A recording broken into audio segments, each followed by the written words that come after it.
तो चलिए आज बात करते हैं कर्ज के बोझ से आज़ादी पाने की एक बहुत ही कमाल की कहानी के बारे में।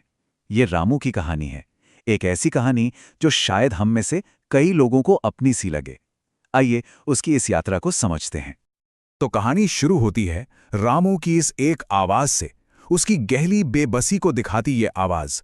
वो कर्ज के एक ऐसे दलदल में फंस चुका था जहां से बाहर निकलने का उसे सच में कोई रास्ता ही नहीं दिख रहा था। अब देखिए, रामू कोई आलसी इंसान नहीं था, बहुत मेहनती था। लेकिन तीन तीन अलग अलग कर्जों के बोझ ने जैसे उसकी कमर ही तोड़ दी थी। हर महीने किश्तों का टेंशन और घर में पैसों को लेकर जो तनाव होता है, उसने तो जैसे उसकी रातों की नींद ही उड़ा दी थी। और फिर एक रात जब वो अपनी इन्हीं परेशानियों में डूबा हुआ था, उसे अपने दादाजी की एक पुरानी सी नोटबुक मिली। देखने में तो एकदम साधारण सी किताब थी, लेकिन यही वो पल था जहां से सब कुछ बदलने वाला था। उस नोटबुक के पहले ही पन्ने पर लिखा था, कर्ज से मुक्ति के 5 नियम। रामू के लिए ये सिर्फ शब्द नहीं थे, ये तो जैसे उम्मीद की एक किरण थी। उसे लगा, अरे शायद अपनी सारी मुश्किलों का हल मिल गया है। तो क्या थे वो 5 नियम? नोटबुक में लिखे थे 5 बहुत ही सीधे साधे नियम। पहला, अपने सारे खर्च लिखो। दूसरा, एक एक करके कर्ज चुकाओ, सब पर एक साथ नहीं। तीसरा, नया कर्ज तो लेना ही नहीं है। चौथा, थोड़ी बचत करो। और पांचवा, दिखावे से बचो। तो चलिए देखते हैं कि रामू ने इन नियमों को अपनी जिंदगी में आखिर उतारा कैसे। तो रामू की यात्रा का ये है पहला पड़ाव। यहाँ हम देखेंगे कि उसने पहले 2 नियमों को अपनाकर अपने खर्चों पर काबू कैसे पाया। और यकीन मानिए, ये उसकी आज़ादी की लड़ाई का सबसे ज़रूरी कदम था। दादाजी की नोटबुक का पहला सबक एक बहुत ही कमाल का आइडिया था। जैसे ही रामू ने अपने हर छोटे बड़े खर्च को लिखना शुरू किया ना, उसे पहली बार समझ आया कि अरे, उसका पैसा आखिर जा कहाँ रहा है। और नतीजा सच में हैरान करने वाला था। सिर्फ अपने खर्चों पर नजर रखने से रामू ने पहले ही महीने में पूरे 4,000 रुपए बचा लिए। ये भले ही छोटी शुरुआत थी, पर इसने उसके आत्मविश्वास को जो बढ़ाया वो कमाल था। दूसरा बड़ा बदलाव आया उसके कर्ज चुकाने के तरीके में।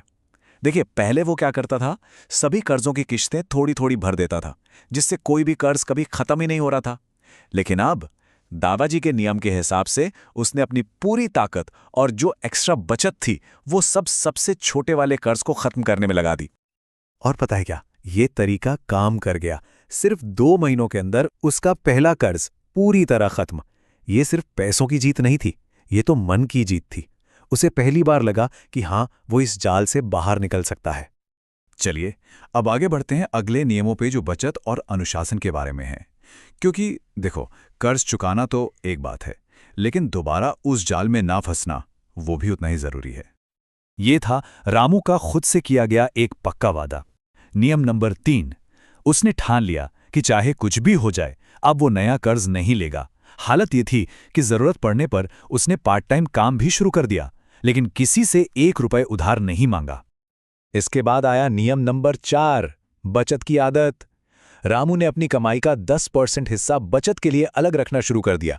हाँ, शुरुआत में ये रकम छोटी सी लगती थी, लेकिन धीरे धीरे ये एक ऐसी आदत बन गई जो उसके आने वाले कल को सुरक्षित करने वाली थी।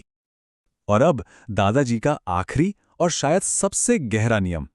रामू को यह एहसास हुआ कि उसका बहुत सारा कर्ज तो सिर्फ दिखावे के चक्कर में, समाज के दबाव में था। जब उसने इस बात को समझा, तो अपनी जिंदगी को सिंपल बनाने का फैसला कर लिया। तो अब हम कहानी के उस मोड़ पर हैं जहां रामू की मेहनत आखिरकार रंग लाती है। 1 साल, बस 1 साल की लगातार कोशिशों के बाद उसकी जिंदगी पूरी तरह से बदल चुकी थी। ये टाइमलाइन देखिए, ये रामू की पूरी 1 साल की कहानी बताती है। शुरुआत हुई थी तनाव से, फिर 2 महीने में पहला कर्ज खत्म करने की वो खुशी मिली। 6 महीने आते आते बचत करना एक आदत बन गई, और ठीक 1 साल बाद वो पूरी तरह से कर्ज मुक्त था। 1 साल बाद रामू उसी छत पर खड़ा था, लेकिन इस बार सोचिए, उसके चेहरे पर चिंता की लकीरें नहीं थीं, बल्कि एक सुकून भरी मुस्कान थी।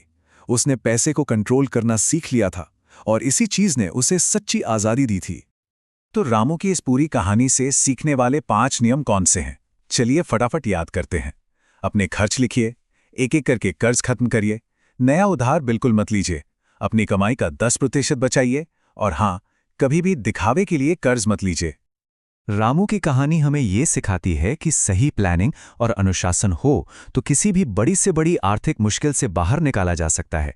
तो सवाल ये उठता है कि किसी की भी कर्ज मुक्त होने की यात्रा कब शुरू हो सकती है, और इसका जवाब बहुत सिंपल है, आज, अभी से।